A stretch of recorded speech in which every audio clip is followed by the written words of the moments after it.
Hi dear friends, எல்லாருக்கும் வணக்கம். நான் உங்கள் எண்முறை மருத்துவர் doctor D Amardeep Vijayakumar, co chairperson of state grievances committee, Indian association of physiotherapist Tamil பிரான்ச்சிலேருந்து நான் பேசுகிறேன். இந்த பதிவு ஒரு முக்கியமான பதிவாக எல்லாருக்கும் இருக்கும். இந்த உலகத்தில் இருக்கிற எல்லா இயன்முறை மருத்துவர்களுக்கும், நமது தமிழகம் மற்றும் இந்தியாவை சேர்ந்த அனைத்து இயன்முறை மருத்துவர்களுக்கும் முக்கியமான ஒரு பதிவாக இருக்கும் நான் நம்புகிறேன்.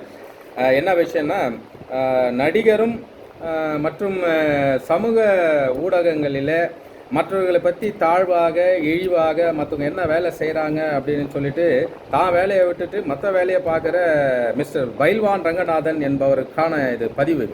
இந்த பைல்வான் ரங்கநாதன் ஐயா அவர்களே, நான் உங்களுக்கு நேரடியாக சொல்லுகிறேன். என்னை பற்றி நான் சொல்லிட்டேன் நான் யாருன்னு. உங்களுக்கு ஏதாவது விளக்கம் வேணும்னா நீங்கள் தயவுசெய்து தைரியமாக என்னை கேட்கலாம். பயப்பட வேண்டாம். என்ன எந்த ஒரு விளக்கமும் ஃபிசியோதெரப்பி இயன்முறை மருத்துவத்துறை பற்றியான எந்த விளக்கத்தையும் நீங்கள் தைரியமாக என்கிட்ட கேட்கலாம். நான் உங்களுடைய அழைப்பிற்காக காத்திருக்கிறேன். பைல்வான் ரங்கநாதன் அவர்களே, நான் உங்களுக்கு நேரடியாக ஒரு இயன்முறை மருத்துவராக என்னுடைய கண்டனத்தை நான் பதிவு செய்கிறேன். இயன்முறை மருத்துவத்தை பற்றி தங்களுக்கு என்ன தெரியும்?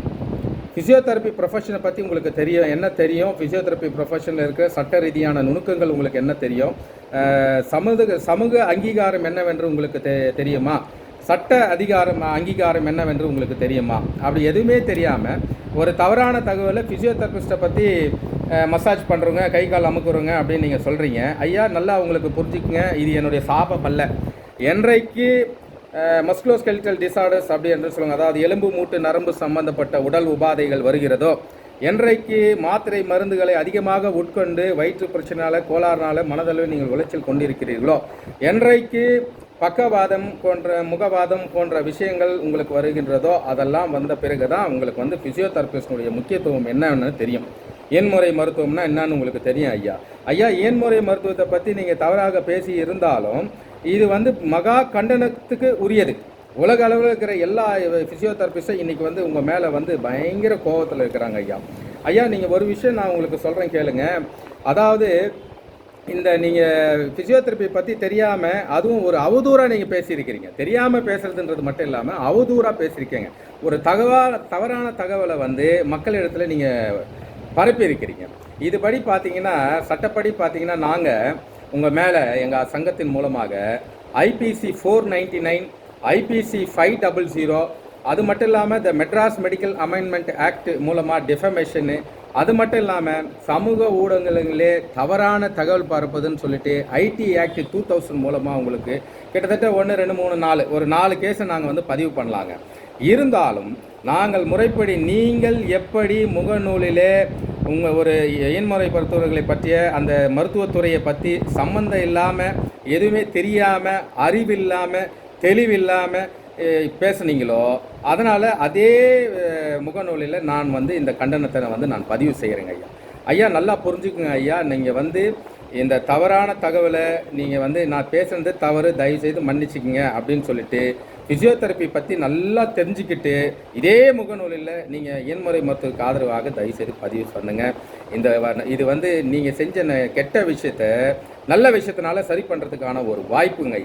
ஐயா நல்லா புரிஞ்சுக்குங்க. ஐயா நீங்கள் இயன்முறை மருத்துவத்தை தவறாக இந்த மாதிரி பேசுறதுனால மக்கள் தங்களுக்கு தேவையான வைத்தியம் என்னவென்று தெரியாமல் வழி தவறி மக்களுடைய நலவாழ்வு வீணாக போயிடும். இதை பாருங்கள், நீங்கள் உங்களை பதிவை நீங்கள் சரி பண்ணிக்கல, அதாவது நீங்கள் உங்களுடைய அறிவை நீங்கள் தெளிவுபடுத்திக்கல அப்படின்னா அது உங்களோட போட்டும். ஒரு துறையை according to the Madras medical amendment act ஒரு ப்ரொஃபஷனில் இருக்கிறவங்க இன்னொரு ப்ரொஃபஷனை தரக்குறைவாக பேசக்கூடாது. அது மட்டும் இல்லாமல் NCHP ஆக்ட் 2021 இது உங்கள் மேலே பாயும். ஆனால் இது நான் என்ன பண்ணுவேன், நாங்கள் சும்மா விட போகிறது கிடையாது. இதை மருத்துவத்துறையில் மக்கள் நல்வாழ்வுத்துறை அமைச்சர் அண்ணன் மா சுப்பிரமணியத்துக்கு இதை ஒரு கம்ப்ளைண்ட்டாக நாங்கள் எழுதுவோம். சிஎம் ஸ்பெஷல் செல்லில் முதலமைச்சருடைய தனிப்பிரிவுக்கு இந்த இந்த பதிவை நாங்கள் நிச்சயமாக கொண்டு செல்லுவோம். நாங்கள் உங்கள்கிட்ட எதிர்பார்க்கறது ஓப்பன் ஸ்டேட்மெண்ட். ஃபிசியோதெரப்பியை பற்றி நல்லா புரிஞ்சுக்கிட்டு அதை பற்றியான ஒரு தெளிவான உரையை நீங்கள் கொடுத்தீங்கனாலோ இல்லை தார்மீக அடிப்படையில் நீங்கள் மன்னிப்பு கேட்டாலோ நாங்கள் இதை விட்டுறோங்க ஐயா. ஐயா, நான் உங்களுக்கு சொல்கிறது ஒன்றும் இல்லை ஐயா இதுக்கு மேலே. அதனால் இப்போ நான் என்னோடய பதிவை நீங்கள் நல்லா கேட்டு இந்த ஆக்ட் படிலாம் என்னென்ன விஷயம்னு நீங்கள் தெரிஞ்சுக்கிங்க. முதல்ல கூகுளில் போயிட்டு NCHP ஆக்ட் 2021 என்னன்னு பாருங்கள். ஃபிசியோதெரபிஸ்ட் டாக்டரா அப்படின்னு நீங்கள் கேட்குறீங்க. ஃபிசியோதெரபிஸ்ட் டாக்டர் தான் அப்படின்னு சட்டம் இருக்குது. அந்த சட்டத்தை மீறி நீங்கள் உங்களோட பதிவுகளை செஞ்சுருக்கீங்க. சட்டத்தை மீறியும் பட்சத்தில் நிச்சயமாக எங்கள் சங்கத்தின் சார்பாக சட்ட ரீதியான நடவடிக்கைகள் நாங்கள் மேற்கொள்வோம். இன்னும் ஒரு வாரத்தில் உங்களோட பதிலுக்காக நாங்கள் காத்திருக்கிறோம். நன்றி, வணக்கம்.